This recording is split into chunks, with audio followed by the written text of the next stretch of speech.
Hello, welcome back to another episode. This is our 6th episode. I can't believe we've done 6 episodes already. It feels like a week I ago. still feel like I'm on my second one. Well, you act like you're on your second one. Yeah, exactly. I'm just kidding. Well, welcome back. We are obviously live right now on X, YouTube, and Rumble. We're trying out this new feature from StreamYard. So you'll see that the chat does pop up on Murat's face. Thankfully, not mine, but you'll see your comments there. If you hate it, let us know and we'll take it down. It is in like beta testing, so we're just kind of trying it out. And if you catch us on the replay, we're obviously available on Spotify or wherever else you get to your podcast. I'm not sure if we're on video yet on Spotify, but that is an option that's available. If you like what we're doing and want to help us keep going, please hit the links in the description or visit us at ddgeopolitics.com. There is merch. There is no tariffs, no taxes, no shipping, and Area needs to make some new designs. Right now, it's a really good time for the No Sleep Till Transnistria design, which is a fantastic design that I came up with, and it goes along with what our episode is about today. Murat, how are you? How was your week? I think we both had the same opinion that it was like so much stuff happened, but did any of it really matter? Nothing ever happens. My week was good. I hope you've been enjoying the warmer temperatures over here. Oh yeah. Yeah, I mean, sometimes, some weeks you have so much material, then other weeks you're like, wait, what happened? You're like looking through Google News and figuring out, what actually was last week and what was this week. Yeah, there was a lot of that where I'm like searching for material. I'm like, no, that's May 5th. Is it all just it just keeps happening again and again, the same news? All the weekends blur together. So someone just said a week rich in theatrics. Exactly that. That's what exactly, because we were both talking about it and I talked about it with a few other people. I'm like, it all's like conversations and like nothing really tangible was happening. And just for the sake of it all, I will say I finally started reading Jihad versus McWorld, which was a recommendation from Maine Wonk, who I know you all love to hate, but it's actually a really good book. And it's kind of about the symbiotic relationship between the West's hypercapitalism and jihad, which he refers to obviously as religious fundamentalism, and how they have a symbiotic relationship and kind of need each other in order to exist. Pretty interesting, which maybe goes along with our later segment in the show. But I guess we can get started with the Russia-Ukraine update as we usually start our weeks. Funnily enough, I had to tell Area, I was like, the week started off with the Putin-Trump call. And he was like, it did? It was like, oh my God, that feels so long. That was this week. Anyway, pointless Trump-Putin phone call. Call lasted over 2 hours. President Trump described it as excellent, radical. President Trump proposed a 30-day unconditional ceasefire in Ukraine. Zelensky had already agreed to this proposal. However, President Putin rejected it, insisting that any ceasefire must address Russia's demands. Why do we keep doing this? We talk about this every week. Can you imagine talking to Trump for 2 hours? I'm sure an hour and a half of it was his like rambling about nothing. Oh, I'm sure. I feel bad for anyone that has to sit through like that long of a conversation with them, but well, I mean, I think I would sit with him for 2 hours just for the content. Well, I mean, you can put the phone down and walk away, and then he would just keep going. But yeah, I mean, yeah, we go through this every week. We have a supposedly a conversation that felt productive and was helpful and blah blah blah, and then we go right back into where we were right before it. Well, exactly that. I mean, Putin obviously rejected the immediate ceasefire that was offered. But he did say he was willing to engage in further peace talks, which is another kind of rerun. But here's part of his actual reaction. Добрый вечер. Меня коллеги просили сказать несколько слов о результатах нашего телефонного разговора с президентом Соединенных Штатов. Президент Соединенных Штатов высказал свою позицию по поводу прекращения боевых действий, перемирия, и со своей стороны отметил также, что и Россия выступает за мирное урегулирование украинского кризиса. Мы должны просто определить наиболее эффективные пути движения к миру. При этом хочу отметить, что в целом позиция России ясна. Главное для нас – устранить первопричины этого кризиса. He must get tired of repeating himself, so he's finding different ways. Now he's saying we must get rid of the root causes of this crisis, which everybody knows is neutrality, denazification, demilitarization. He's just saying it in a different way. So he must be, I don't know. I don't even know. Someone in the chat said it wasn't pointless. Maybe it wasn't pointless. It's good that they talked.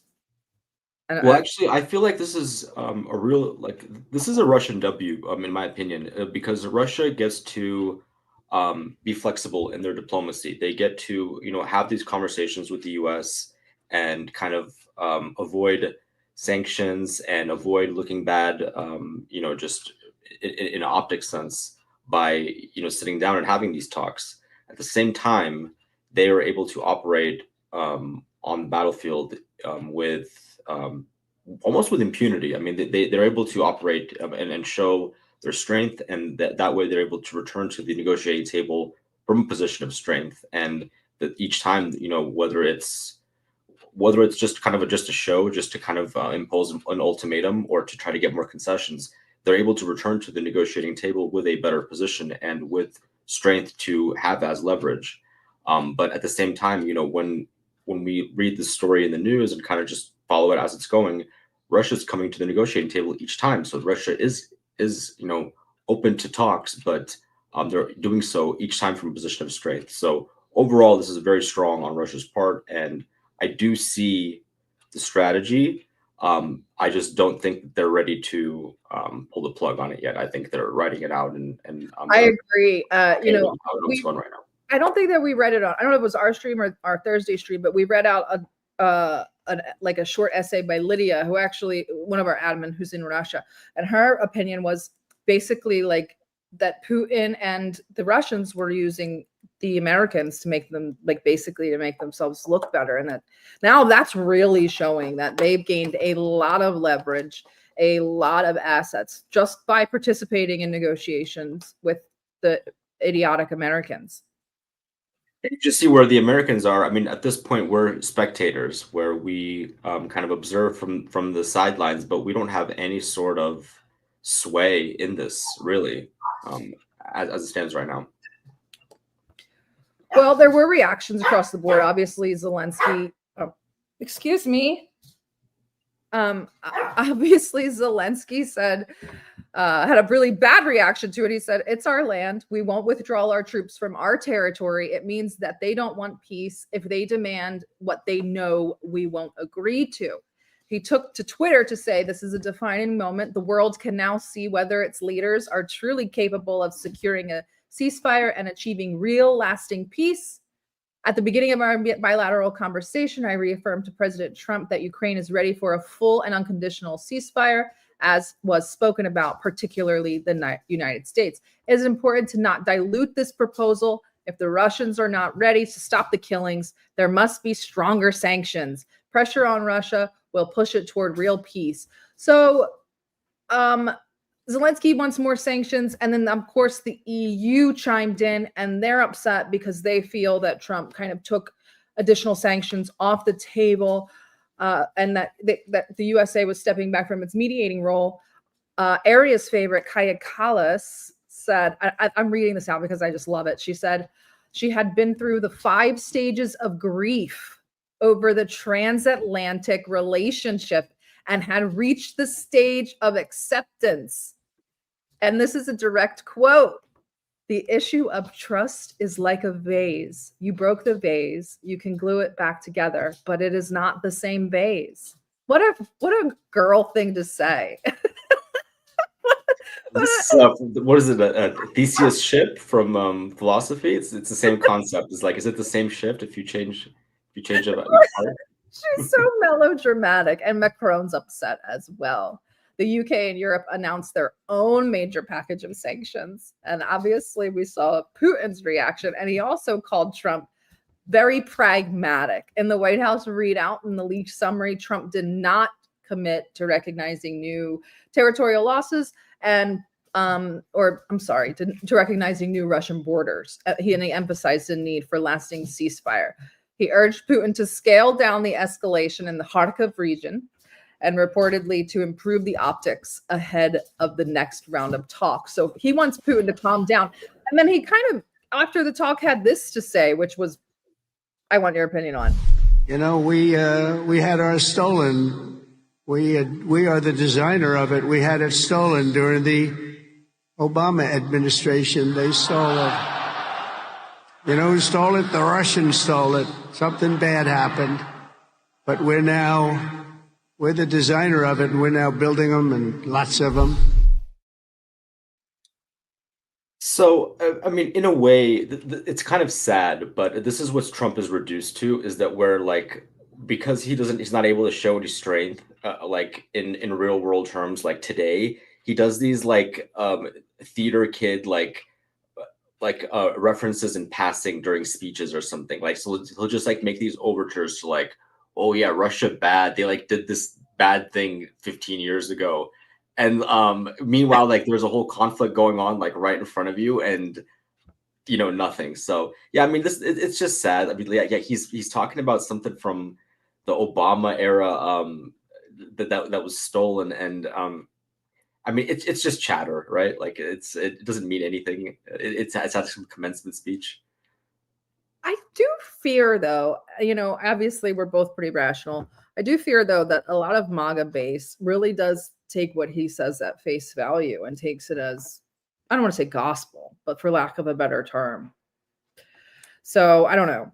When he says stuff like this, I have to play it because it's hilarious. But yeah, I don't know how much his base. I mean, you're right. They do take a lot of what he says, and they will follow it. But like, I don't know how much of an like appetite there is for beef with Russia. So like at best, they'll just do these like kind of retroactive, you know, things from the past. But it's never going to be of gearing up for a conflict today, right? You just never hear that from. No, there won't be any talk of that. So keep in mind, the call did take place on May 19th. On May 20th, Ukraine commenced one of their largest drone attacks on Russia.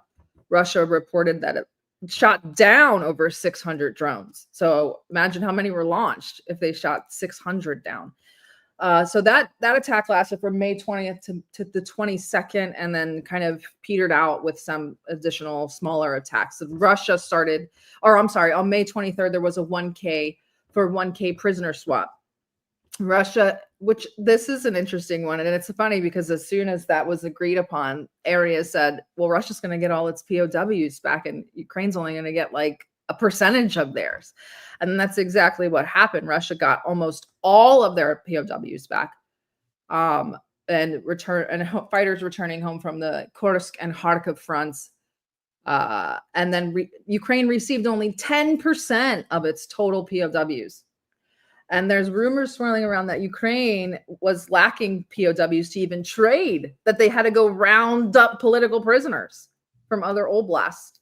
So Ukraine's not really in that great a shape. But then Russia commenced their assault, and I think we have a video of that. This is actually from last night. Russia's assault last night for us. Russia's assault started 2 nights ago. This is from the most recent night.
Ukraine got wrecked. Anyway, there was the first Immersive footage. Yeah, that was crazy. right. First night, Russia launched one of its largest drone and missile attacks on Kiev since the start of the war. At least 250 drones and 14 ballistics. That was the first night, overwhelming air defenses in Kiev and hitting the port in Odessa. Last night, dozens of drones, calibers, Tu-195s, 160s, lighting up everything.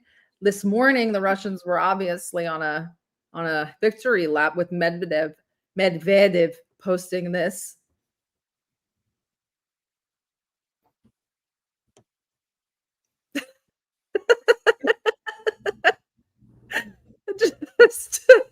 And Mickey said something along the lines, if military aid to the Banderite regime continues, the buffer zone could look like this. So the entirety of Ukraine.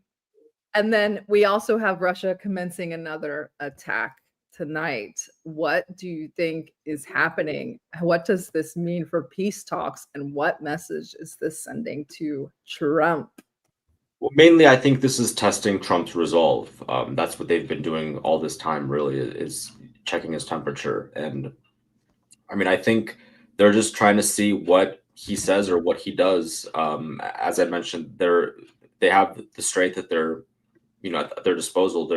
They have a lot of leverage, that they're coming with. And this is just to kind of the delta between, the negotiation talks and what actually happens in practice is just trying to see what Trump does. But for now, he seems to have been rather deferential to Russia. So why not? Why wouldn't they just continue on this path?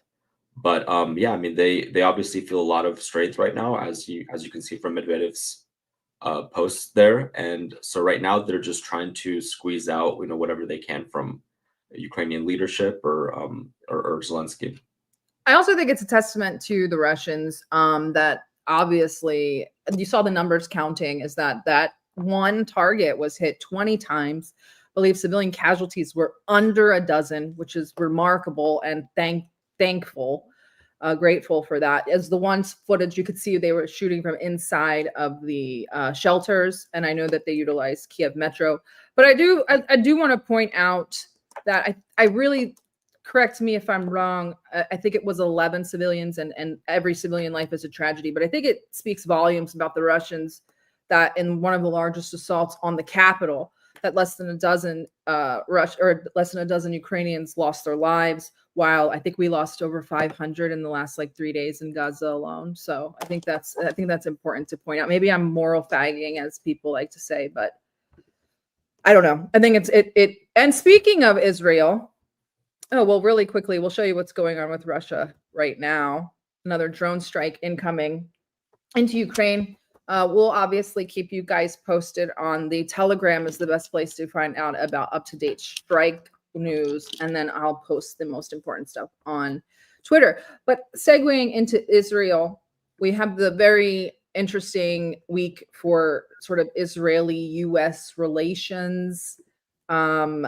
We still kind of have rumors of Trump and Bibi, but I kind of wanted to turn this over to you. We also had the shooting, which must be handled incredibly delicately. But yeah, what are your thoughts and how do you think this is all kind of going?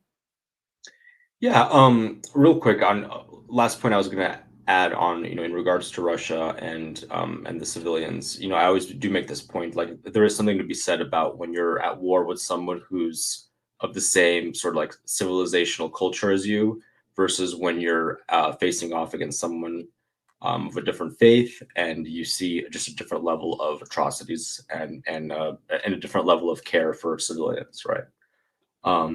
So yeah, in regards to the DC shooting, on May 21st at approximately 9:08 p.m. Eastern, outside the Lillian and Albert Small Jewish Museum, there were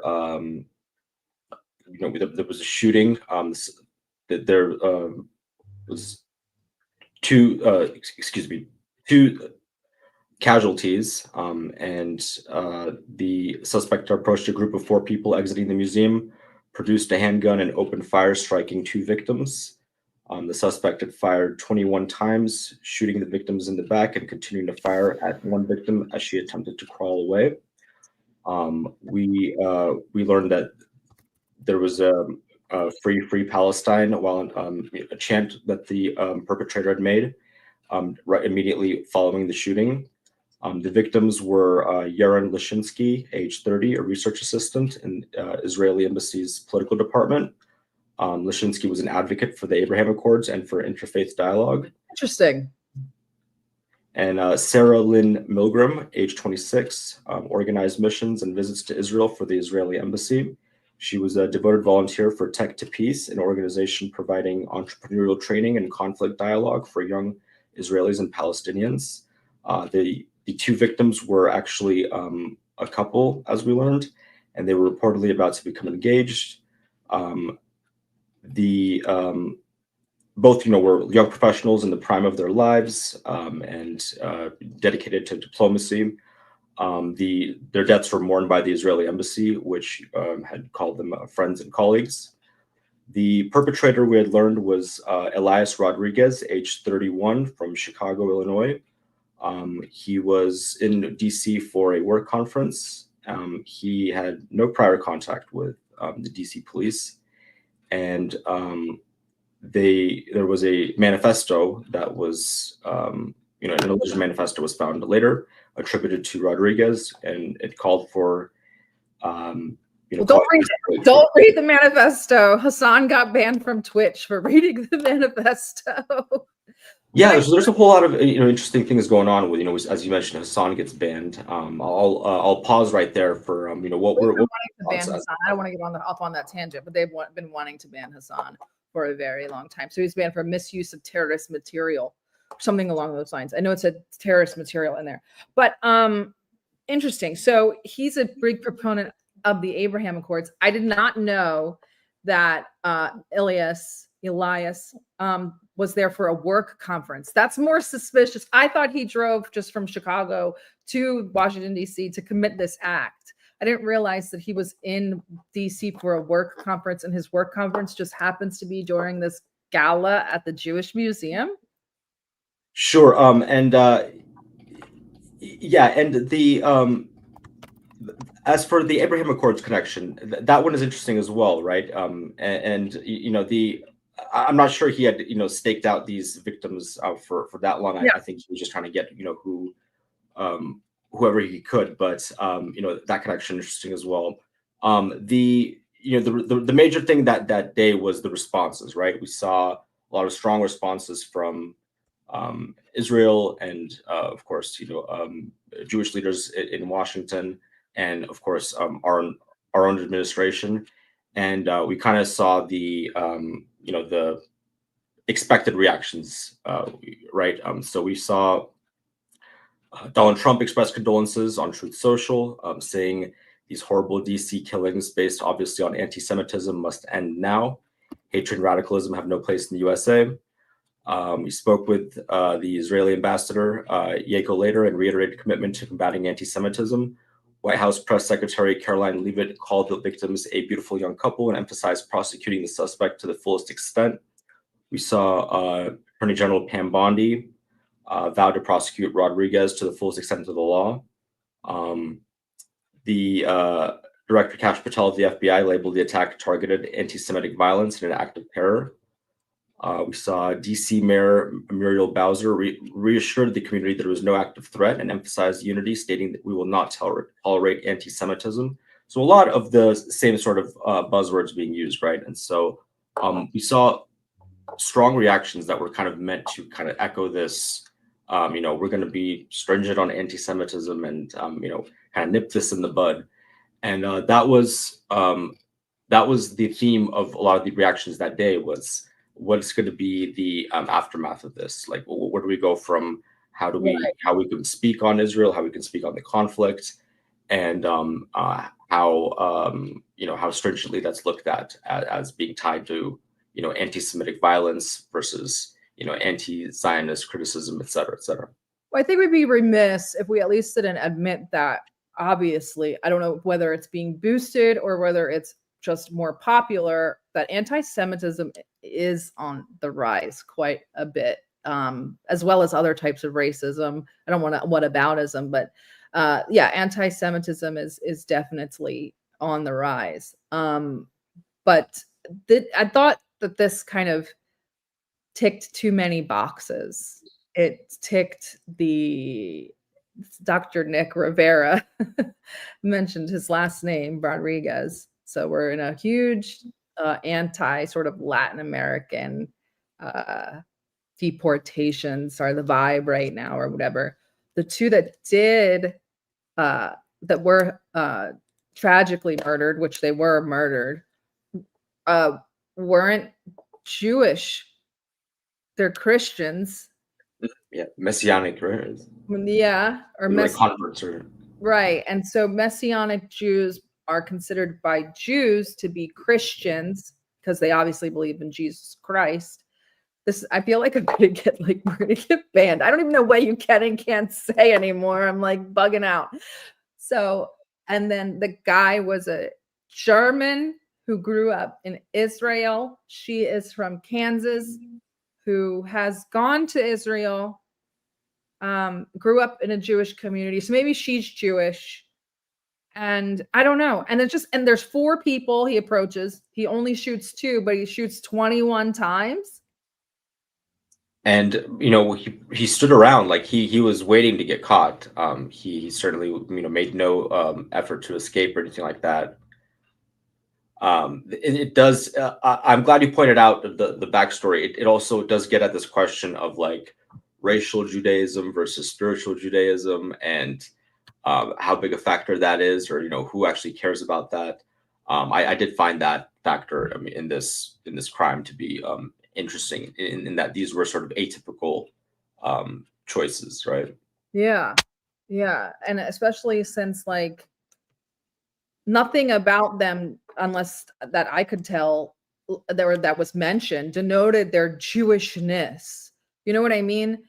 I don't know. The whole thing just, I don't like it. I'm not ready to say false flag, obviously, and I won't, because 2 people are tragically dead.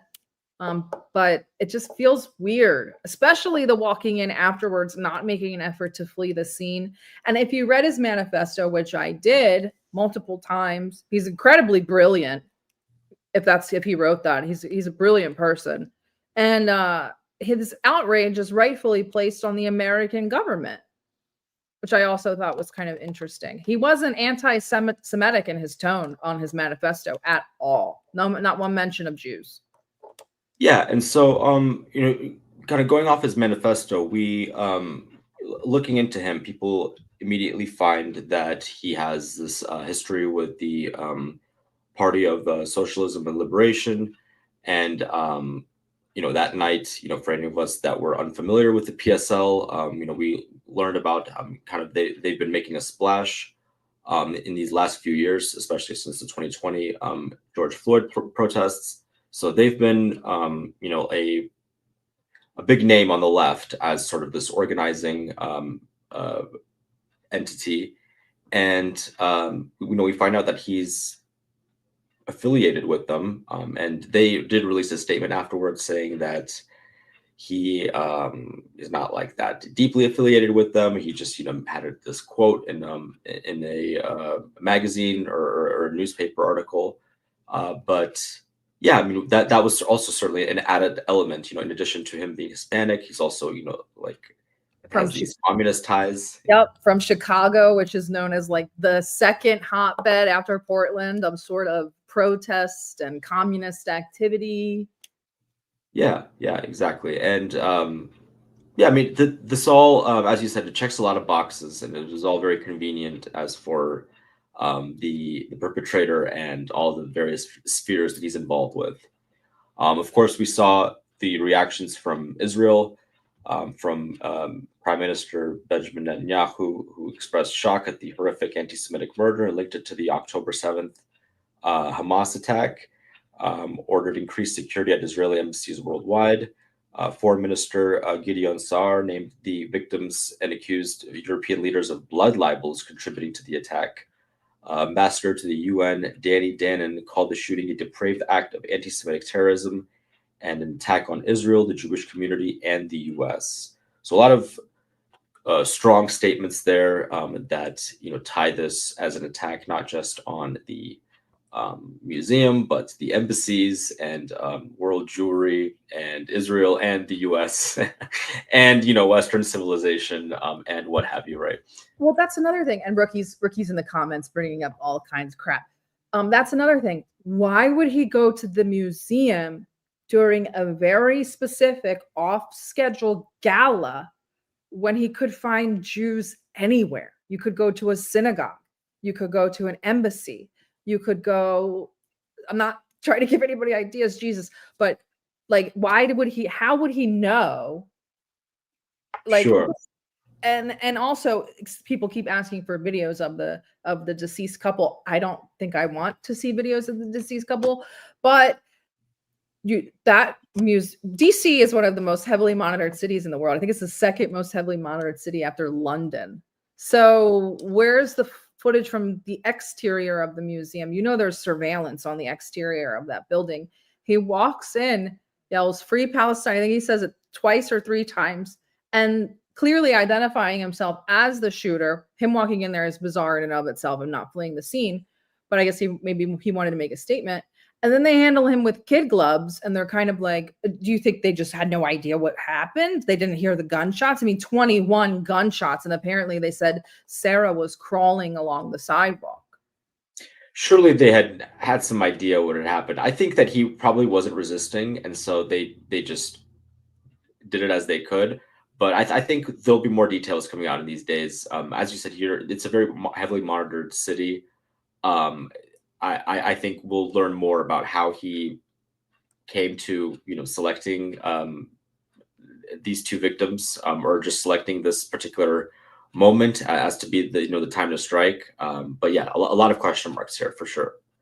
And this gets at the Trump Bibi relationship as a whole. Do you think this will be something that helps repair them? This will be what is the icebreaker that helps them mend their supposed cooler relations, or do we see them further break apart on this? Well, there's been different discussions, and I don't know why. Write Trump a letter and ask him, or I'll tell you why, because this is a diplomatic international foreign policy event, and Austin Metcalf sadly wasn't. But you should ask him why he didn't give a hoot about Austin Metcalf, I guess. Now, thank you for throwing me off. Oh, there were many different discussions, right? Some people said, oh, Bibi's the one who's going to suffer for this. Other people said this is a black mark on Trump. I think that this actually gives Israel a good bit of leverage over the United States, right? Some were arguing that Bibi is responsible for the safety. No, he's not. They're American. The female is an American citizen. They're on American soil. They're not on Israeli soil. If they were at the embassy, then yes, Bibi's right to react and up the security at the embassy. But this didn't happen at the embassy. The embassy has nothing to do with it. So it actually gives Bibi a considerable amount of leverage over Trump to say, you can't keep Jews safe. Why? You have an anti-Semitism problem. We're supposed to be your greatest ally and blah, blah, blah. You have an anti-Semitism problem. What are you going to do about it? That's what I think. And then that also kind of ticks the box of Trump's turning his back on Bibi. Well, now he kind of can't, because apparently the guy was an Israeli citizen and the girl might have been. The answers to that go both ways, but the guy was an Israeli citizen. So really, it's taking a step back. If I were Bibi, I would exploit this and say Israeli citizens aren't even safe in America, who's supposed to be our greatest ally. Well, and we basically already kind of are. They're not saying it in those words, but like they're planting the seeds for that discussion. And Rookie, I love you as well. Thank you. So some the broader context here, as you mentioned, there is a global surge, or just maybe not global, but an online surge in anti-Semitism. The shooting is seen as part of an increase in anti-Semitic incidents following the October 7th, 2023 Hamas attack and the subsequent Israel-Gaza conflict. The incident echoes a 1973 unsolved murder of an Israeli diplomat in Maryland, highlighting recurring violence tied to the Israeli and Palestinian tensions. The security measures, the Israeli embassies worldwide have been placed on high alert. So, we'll probably see that continue, and we'll see what Israeli officials, how they sort of use this or they leverage this, in their discussions with DC or with the Trump administration. But I agree. I think if I was Bibi, I would certainly present it like that. I would say you have an anti-Semitism problem. What are you going to do about it?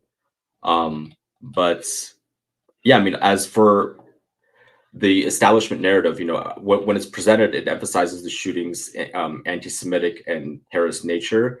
The narrative, the way the narrative is presented for this, we have one side which is kind of committed to going all the way on this being an anti-Semitic attack, and then the careful thing that we, on the dissident side, have to do is to not overcorrect on the other way, right? So it's to try to not to avoid ignoring the clear anti-Semitic intent here, or anything like that, by kind of discussing the the false flag aspects of this, or the all the convenient ways that it checks all the boxes.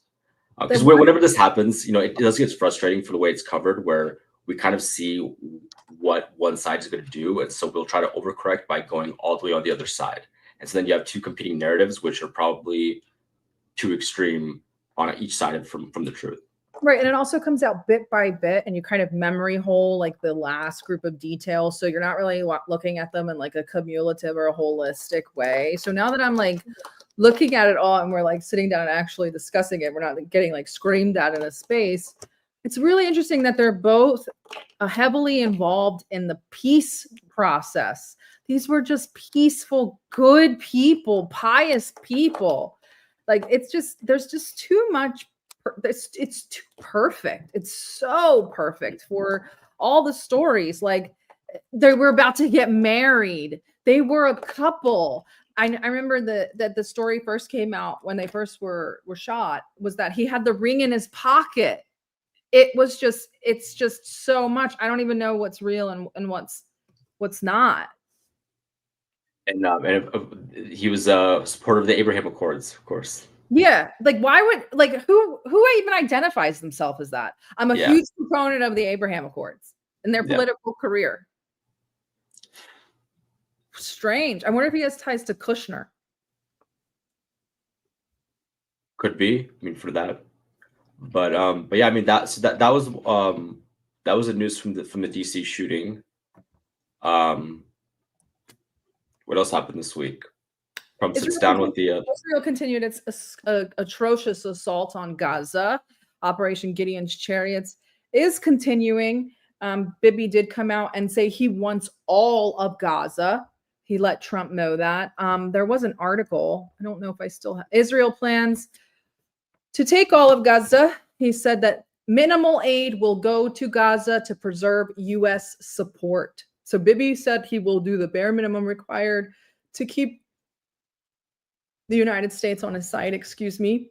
They've also been heavily bombing Lebanon, the south, and some parts in the east, as well as some parts of Syria. Russian jets took off the other day after there were some bombings in that vicinity. Just a lot of little things, kind of not even death by 1,000 cuts. It's just kind of throwing spaghetti at the wall, and we'll see what noodles sort of stick. We had the Iranian talks that fell apart again. There's plans for another set, which is now the 6th set. Everybody keeps saying that Iran wants no, he's not Jewish. We've talked about this 1,000 times. Jesus, the chat is so distracting today. Anyway, Iran has repeatedly said no enrichment, no deal. And then the United States has obviously said the reverse. They fell apart again this weekend. They have another set I think in Rome. Don't quote me. But what do you think about that? I feel like that is everybody says they don't want to go to war with Iran. They don't want to go to war. And I don't think that they do. I don't think the United States does. But is there an element of prolonging the inevitable here? Like, I feel like Israel, like, there's like a prophecy that must be fulfilled. Like, Israel will attack Iran. And I think that they think that their window of opportunity is closing to do so, which is another reason why I think this shooting in DC is very well timed.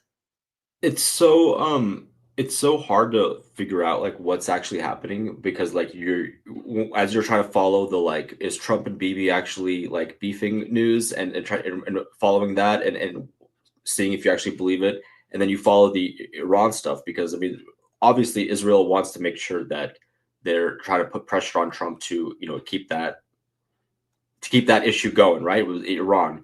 I agree. I don't think Trump wants. I think Trump, as I said, he's on his world tour, his Nobel Peace Prize world tour. I think he wants to be a great like war averter, and so he does not want any new conflicts. But I think these peace talks are breaking down for right now. I mean, we have not seen any progress for them in these weeks. So I think we're we'll have to learn more about what's going on with Trump and Bibi and this Israel relationship. For as of right now, I'm still leaning on that.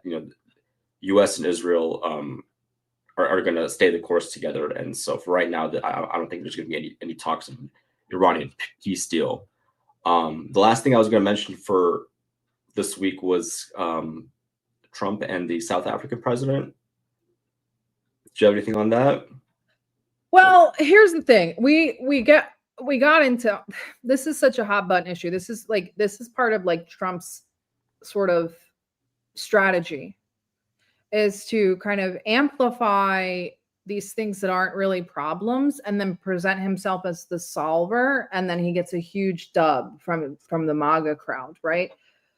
So this white genocide thing has been a thing since this footage came out years ago of Julius Malema singing "Kill the Boer," and of course Elon did his whole grandstanding and pearl clutching, like he hasn't said and done worse things than that. So that went on, and he cried about it for years and years and years, and now finally Trump's in power, and I guess he thinks politically he can do something about this. But what was interesting, and we talked about it a lot in Spaces. I can't remember if I talked about it on a stream, but we did get into a conversation with Grok about it, and Grok admitted to lying about the white genocide. So it's just interesting to me that all of this is sort of happening, and then I don't know why South Africa went to DC, but I'm embarrassed by the way that they were treated while they were there. And then the richest white South African comes and tells you, I leave my door unlocked at night, there's no genocide. And still, like, what are we doing here? Why are we alienating people? But I also see it as another domino of the, this is another one that ticks a lot of boxes. In February, the White House came out and said that they had issue with South Africa's treatment of whites. And then this next paragraph right under it was, they talked about South Africa's case against Israel. So this is retaliation for that. This is also messes with China's Belt and Road Initiative, which they did in Panama already, and in Syria. And so now that this messes with that. They want to get in there for they said raw earths, right? Cyril kind of offered them up. We have resources, and Trump clearly wants to get in there. It seems like an exploitation of some violence that is to be expected in that environment and in that scenario. The exploitation of that to privatize or to gain more natural resources or something of that nature. And South Africa, is no slouch. It's the S in BRICS, right? It is one of the it's one of the BRICS nations, and so it is it's certainly a heavyweight. I think you're 100% correct. I think this is to do with retaliating for the Israel decision. This is a way that Trump is sort of the meme president, where you can kind of meme a political issue into existence online. And well, I do think that, like, ironically, I do think these like 50 or so farmers, if they needed asylum, we should give them asylum. I don't think that the 50 is a high number. I think that, like, this is a fascinating issue because of the way that the discourse is inspired from it. You have the people that are like, wait, what? White people are being killed? Like, let's bring them all over here. And then you have the people who are like, wait, white people are being killed? Good. So it's like, those people, piss each other off in the discourse, and then that's all you end up hearing, rather than like trying to understand what are the implications of this South African meeting. Like, as you said, why did they come? Like, why was this so important? Well, I really liked that. I think we talked about it in the space, that Trump and then played that huge propaganda video, and the South African delegation just was kind of like laughing, like, what is this? Like, he even showed him one thing, and President Ramaphosa was like, that's not in South Africa. But they don't care. They don't care because they don't like the Trump admin and cronies don't care about what the truth is, because they are the media. They are the truth tellers. Like, they were laughing, and like Trump was trying to like feign. I don't know if he was feigning it, but he looked very concerned. And it's just like, it's just ridiculous. And my question is that we offered them asylum. We said, I think we offered thousands. Only 8,000 expressed interest, and then in the end, 59 came. Right.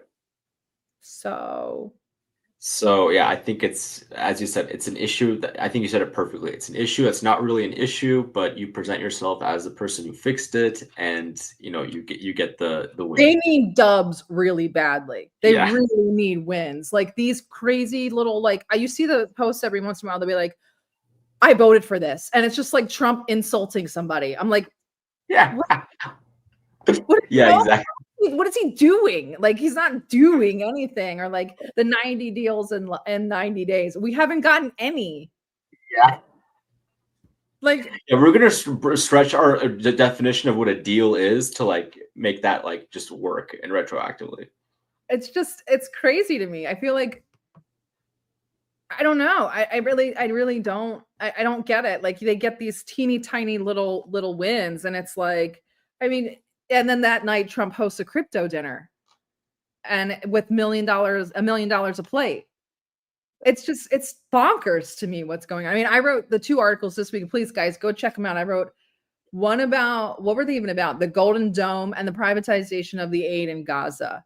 I mean, couple that with the announcement this week of a Trump Tower Damascus, a crypto dinner, his tour of the Middle East, the privatization in El Salvador, the privatization in Eastern Europe, the WLF, World Liberty Financial. What is this really? This isn't a presidential term. This looks like they're setting up the chips for what's actually coming after the Trump term. It's too crypto for me. It's too cronyistic. I don't know. It looks like a big laundering. It really does. And usually properties are real estate properties are used for laundering money. Yeah. So, as is crypto. So match made in heaven. But I think that's all I have for this week. A slow week, but we made it through. Yeah. We made it through. All right. Any closing thoughts? Well, hopefully this is a busier week, but not with casualties or bombings or anything like that. Or potential false flags. Or more headaches, or more white genocide. Thank you, everyone. I hope you have a great week. Catch us on the spaces. Will be funny, I'm sure. Catch us. I don't know if we're on this week with Nick, maybe on Thursday, but if not, we'll catch you guys on Sunday. Please visit us at www.ddgeopolitics.com, and we will catch you on the next stream.